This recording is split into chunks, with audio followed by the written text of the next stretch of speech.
everybody. It is Saturday, November 11th, and you know what that means. It is time for the High Risk Wrestling Podcast. I am your host, Jeremy Pierce, making my way back from Saudi Arabia. And as always, you know you can check me out on the socials, Charismatic Creations on Facebook and YouTube, Charismatic_Creations 52 on Instagram, the 215 on Twitter, and of course, Coffee, Patreon. All donations are welcome and accepted. Don't forget to check out the YouTube page and the Instagram page as the review for The Marvels is up. It's live. Feeling good. I'm definitely gonna go see the movie again. Actually, it was really fun. But check out the review this coming week on Charismatic Creations. We've got a list coming on Tuesday, ranking the best Full Gear matches, since Full Gear is this weekend, this coming weekend, next week, and we have a new episode of Flashback Friday. And then probably starting next week, we're going to get our Reddit content going for the channel for movies, TVs, and wrestling. But as for today's show right here, right now, I feel like we've done this show before, but it's always good to revisit some things. And we're going to be looking at what to do with the Ring of Honor. We're about 2 years in, I believe, of Tony Khan buying Ring of Honor. And it's time to really figure out what to do with this brand, company, whatever you want to call it, especially with TNA making their return and the CW bringing NXT over for 5 years. It's time to figure something else out, but for now, you know what's next, so just go on and hit my music.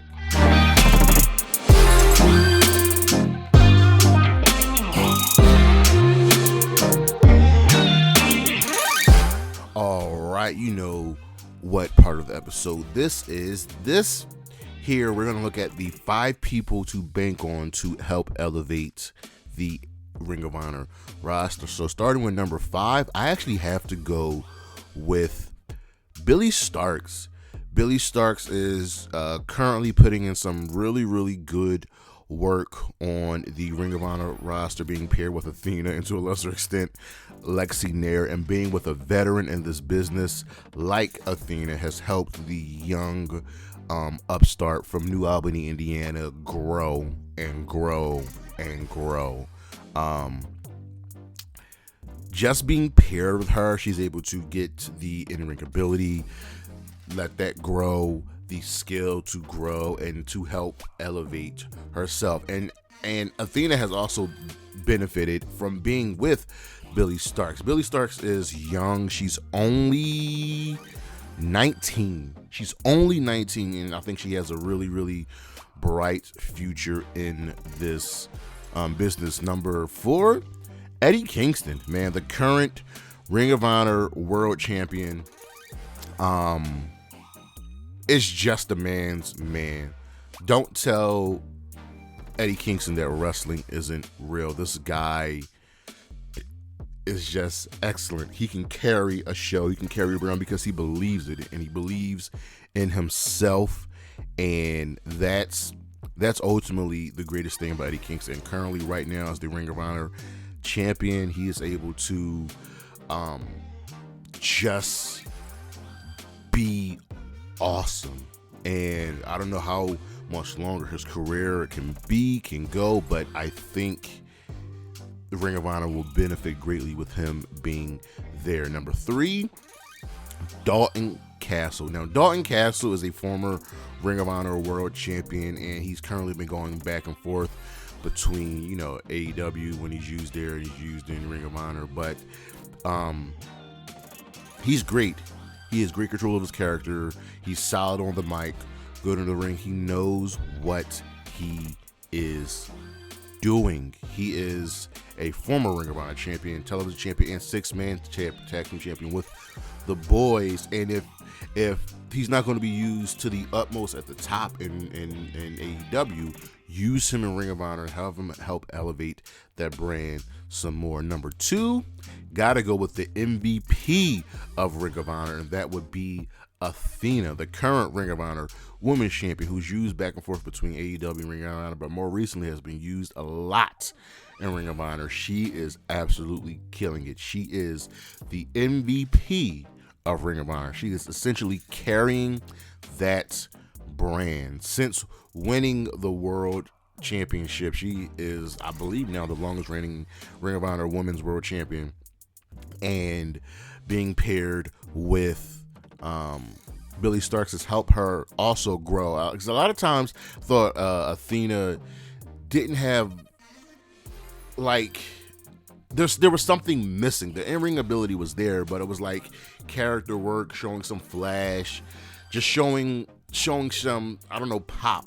But since being teamed up with Billy Starks, it has worked tremendously. Athena is the true MVP of Ring of Honor. Number 1, Mark Briscoe. Mark Briscoe is already a Ring of Honor legend, with him and his brother, the late Jay Briscoe, being probably the greatest Ring of Honor tag team of all time.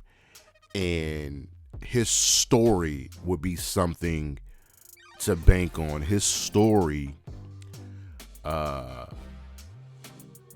win the TV championship and then to win the world championship, because he's never won a singles title in I believe in any company he's been in. He's always been a tag team with his brother, but now he's on the singles run, and to see him ultimately win the world championship, it would be such an amazing story. And that right there, ladies and gentlemen, are the 5 people you should bank on for Ring of Honor.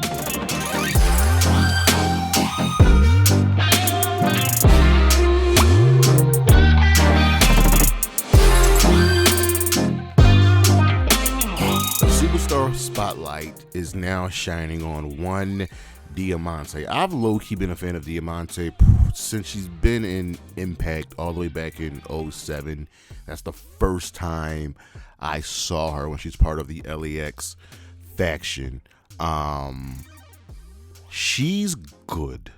She is good. She has been in multiple tag teams. She has essentially acquitted herself and has become a very reliable individual in the world of professional wrestling. I think she truly has something to offer. And once AEW can settle their stuff, and then we can fully settle Ring of Honor, she can be a face of that women's division. She is well known. If you look at that women's roster, she is well known, more than a lot of the other women on that roster. And she is someone that you know you can rely on, someone that you know you can count on for reliability, for story, for her to be face or a heel. There's something there with Diamante, and I don't think we've really fully tapped into it just yet. I think she needs to be given the ball and let it run. Let her just go with it, because there's something there, and I'm hoping for great things with Diamante.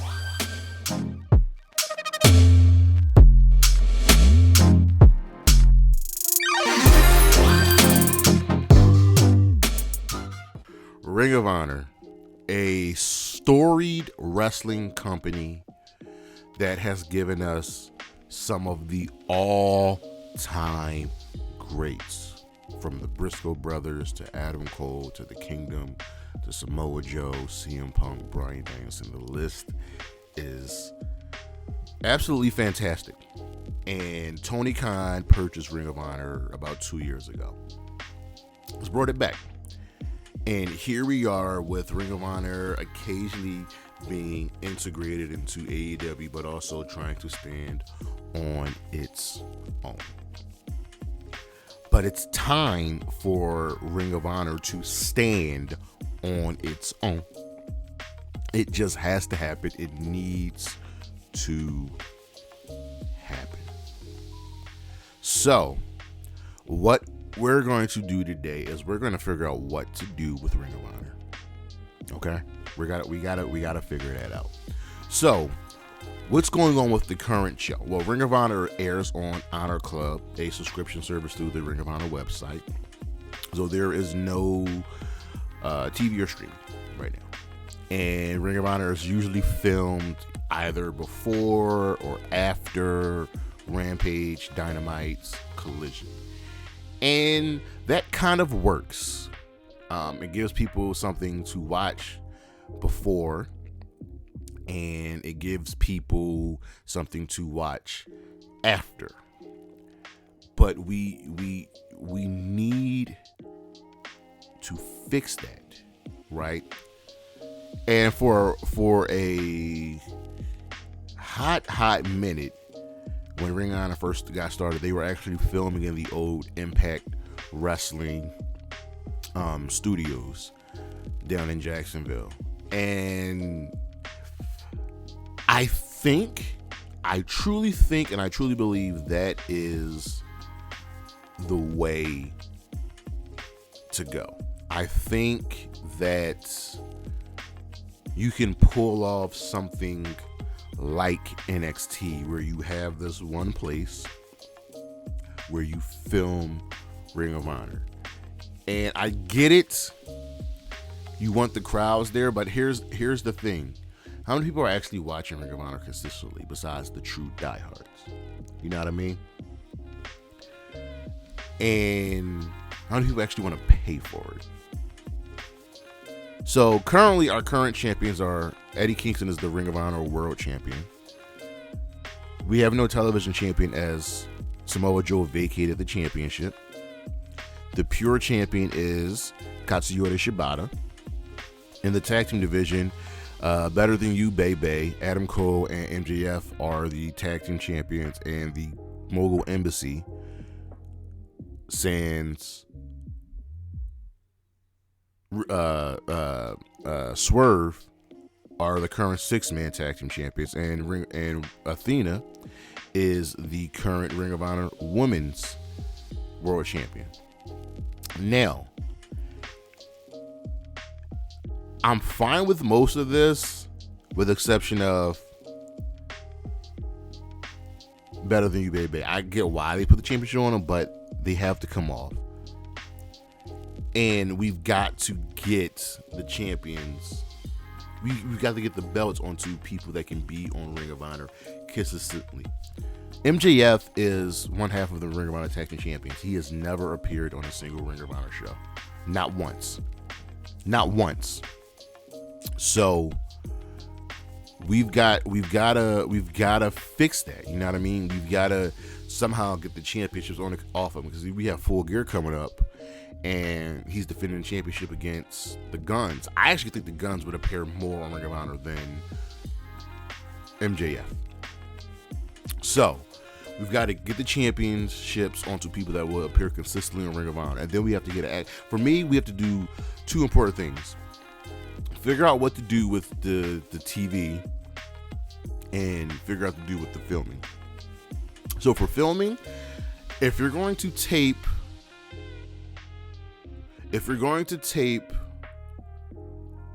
Rampage after Dynamite, and you have nothing scheduled for Collision, I would actually go out of my way to start taping Ring of Honor before or after Collision, occasionally before Dynamite. Or you build an arena, you use an arena, and film Ring of Honor there. Do what NXT is doing. Have an actual set, have an actual place dedicated to Ring of Honor, and film there. I think that would fix a major issue, because you wouldn't have to worry about big crowds. You have solid crowds, the intimate crowds that Ring of Honor is known for, right? Because you can't have this sporadic show and then do a pay-per-view and expect to sell out an arena for a pay-per-view. And then you have to work on TV and streaming. You have to get Ring of Honor off of Honor Club. And with the CW, with the CW picking up NXT, that would have been the perfect opportunity for Ring of Honor to be on the CW. And I understand why Tony Khan didn't do it, because he wants to settle the AEW TV rights first, but you've got to do something. You were working with Warner Bros. Discovery, and I know that David Zasloff is an absolutely trash person. You have to figure out a way to get AEW Ring of Honor on Max. You just have to do it, or work on getting it onto another broadcast network. And it probably won't be the CW, but maybe CBS. It won't be NBC because they're with the WWE. Maybe ABC, possibly. And Fox just got out of the wrestling business because SmackDown's moving back to USA. But you have to figure out how to get a deal done with Ring of Honor. Now let's move over to the roster. So let's take a look at the current roster. The current Ring of Honor women's roster features Athena, our women's champion, Billie Starkz, Charlotte and Robin Renegade, Diamante, Kiera Hogan, Lady Frost, Layla Gray, Lexi Nair, who's not a wrestler but she's the commentator, the backstage interviewer, Layla Hirsch, Maria Kanellis, who occasionally wrestles but more so a manager, Mercedes Martinez, Miranda Alizé, Rachel Ellering, Sky Blue, Trisha Dora, and Willow Nightingale. Okay. That's not a bad roster. That's actually a really solid roster. You have your veterans in Athena, Mercedes Martinez. Those are your two quote-unquote veterans, that the locker room leaders. Then you have your up-and-comers like Billie Starkz, like Layla Hirsch. And then you got some scattering of well-known names that fit. Diamante, Kiera Hogan, Lady Frost, Layla Gray, Miranda Hirsch, Ellering, and the Renegade sisters. That's not bad. I actually like their roster with the exception of two things. I think Sky Blue and Willow Nightingale have outgrown Ring of Honor.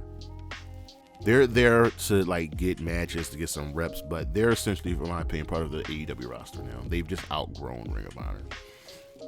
And it's time to move on, but we need to take them away.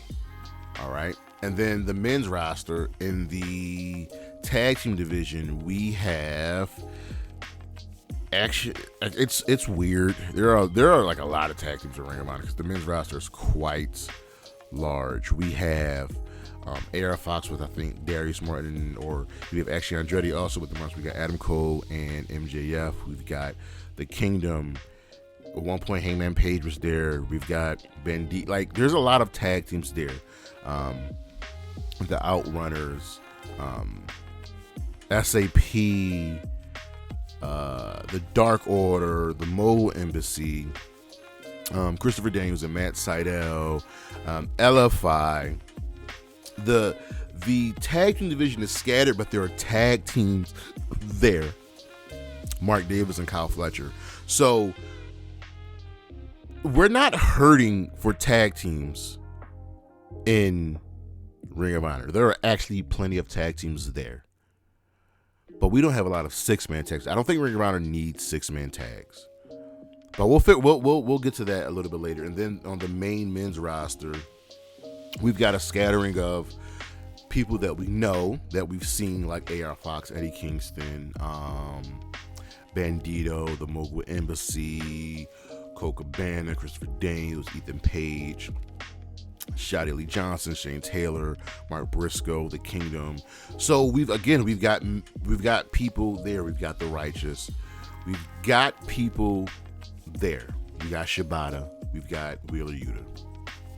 So I actually think Ring of Honor has plenty of men for both the tag division, the Pure Championship, the TV Championship, and the World Championship.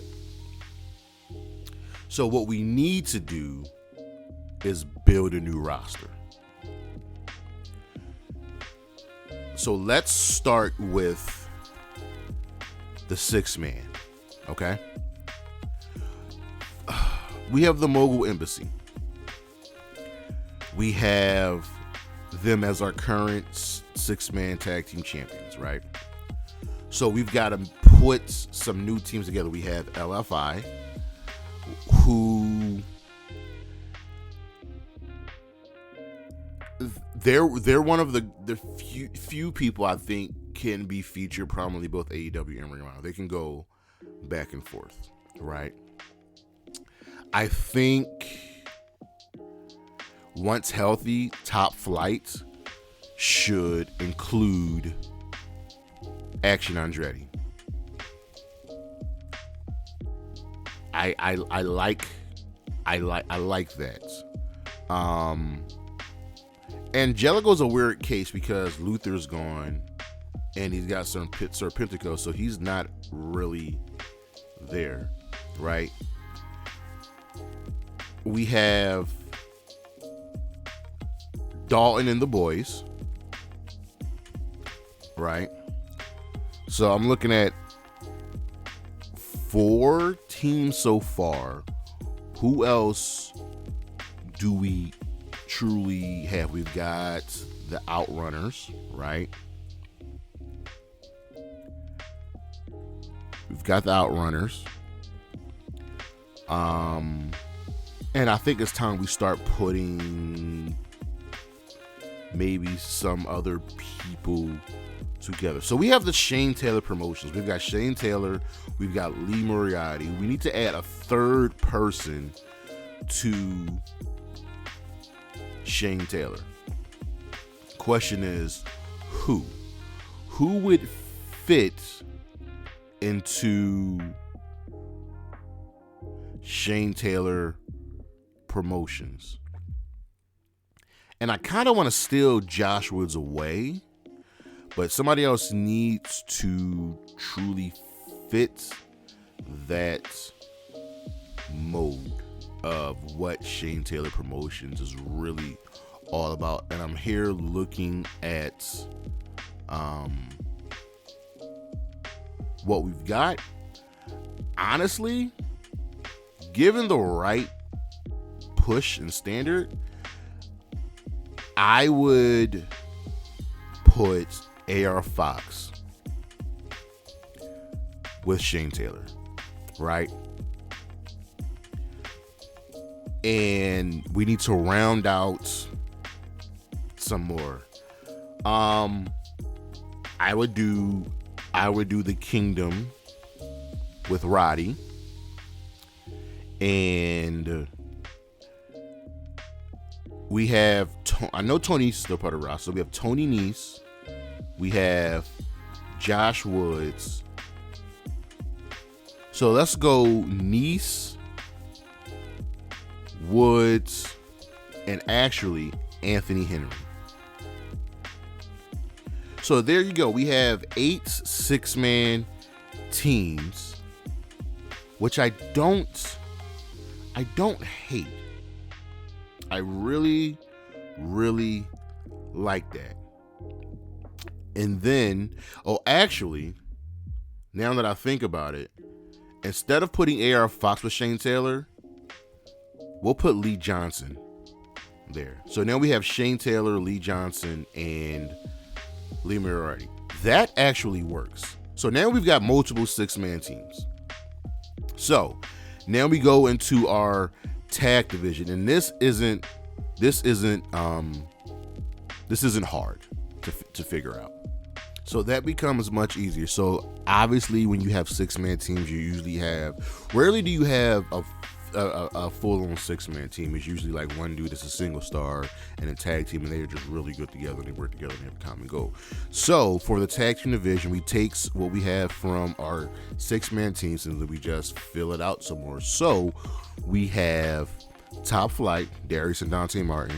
We have Christopher Daniels and Matt Sydal, Lee Moriarty and Lee Johnson representing the Shane Taylor Promotions. We have the Gates of Agony.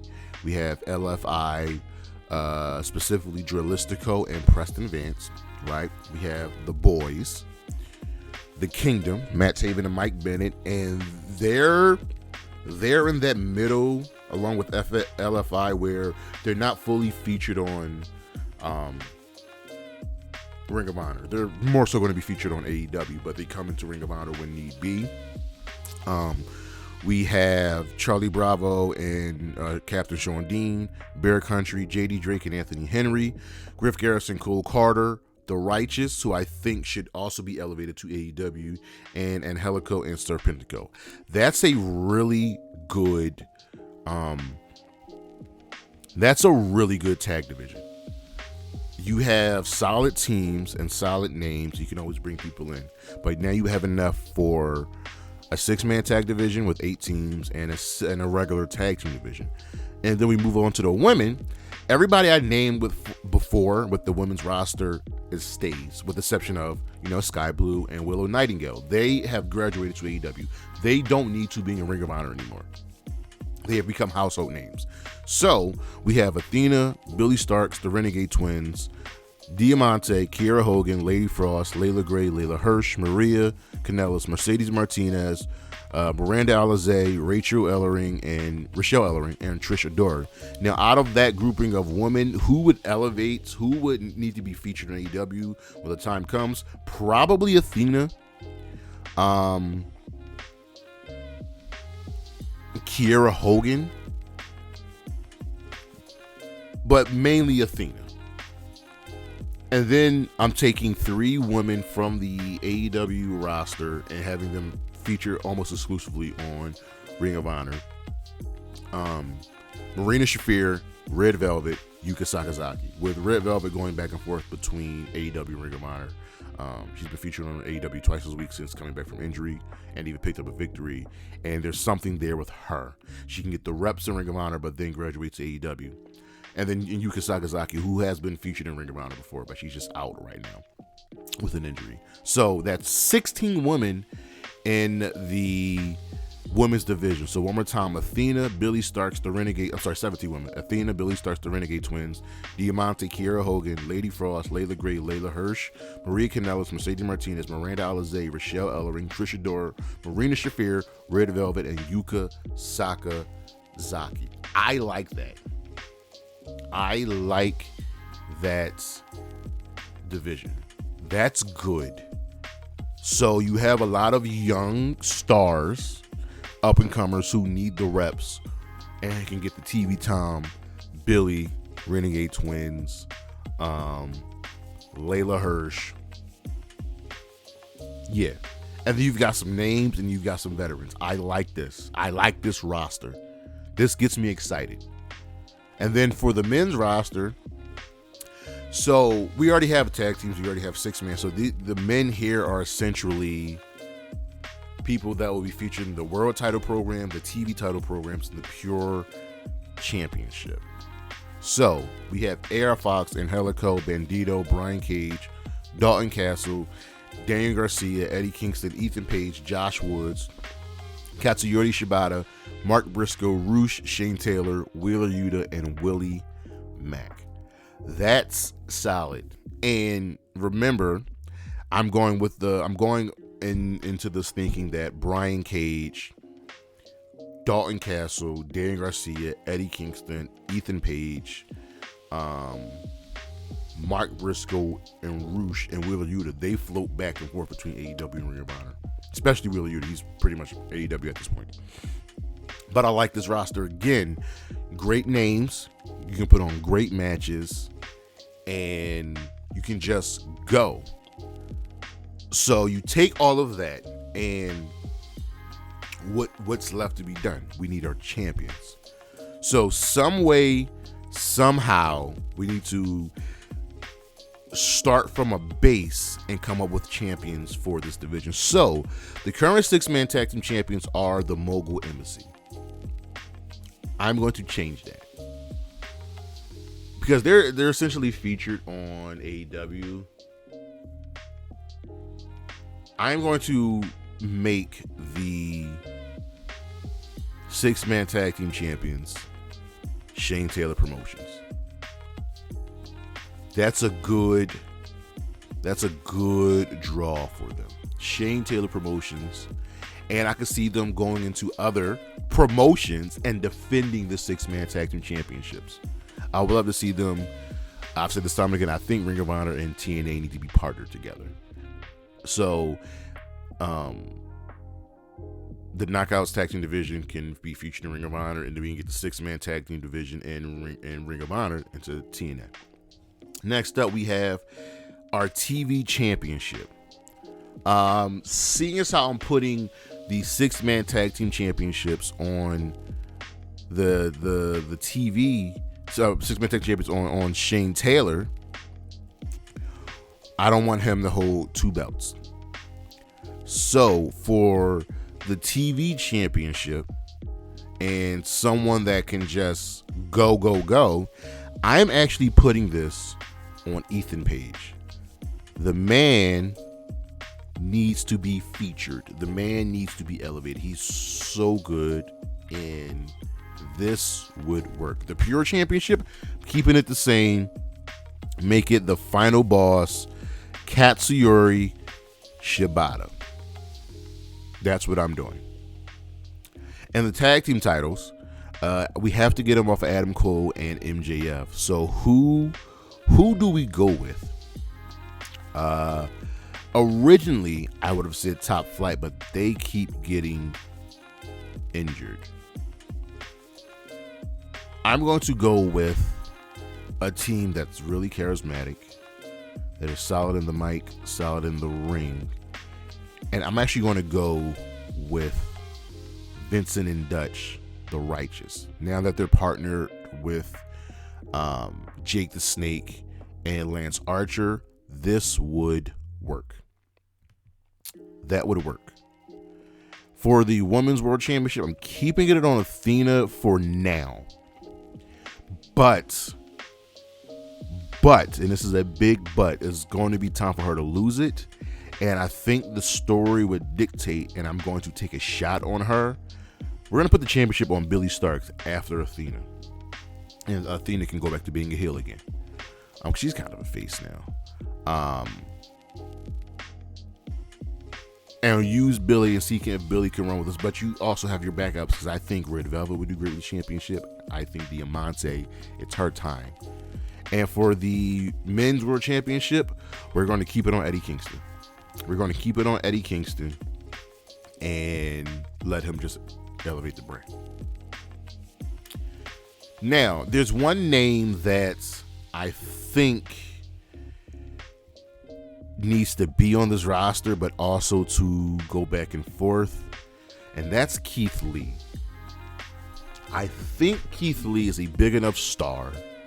I think Keith Lee is ready to carry anything. Just like I feel like Swerve should be world champion in AEW, Keith Lee could be that guy, that glue guy. And he can be featured in both AEW, Ring of Honor, and help carry the Ring of Honor brand. And I'm confident in saying that. So, what does this all come out to? We have a good show.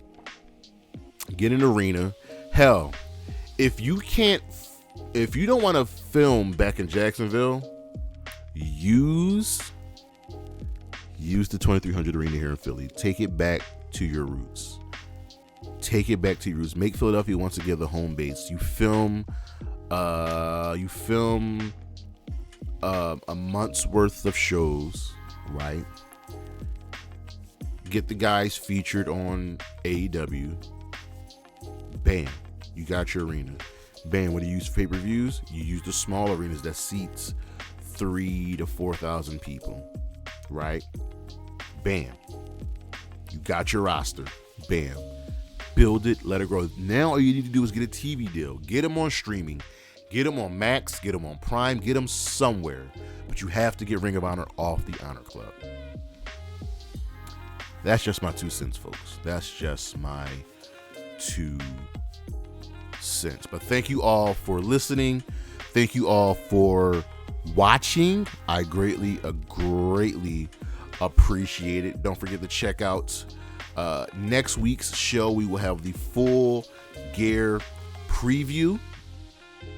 And don't forget to check out the 2 things coming this week on the YouTube channel, the list of ranking the best full gear matches, and of course Flashback Friday coming this Friday. Don't forget to check out the socials, Charismatic Creations on Facebook and YouTube, Charismatic_Creations 52 on Instagram, the 215 on Twitter. There is a new review up The Marvels, which was really, really good. I really, really enjoyed it. Don't forget to check out the High Risk Wrestling recap every single Sunday. And as always, Gigi Dolan, Willow Nightingale, Chris Statlander, Isla Dawn, and Bailey, holla at your boy. Peace.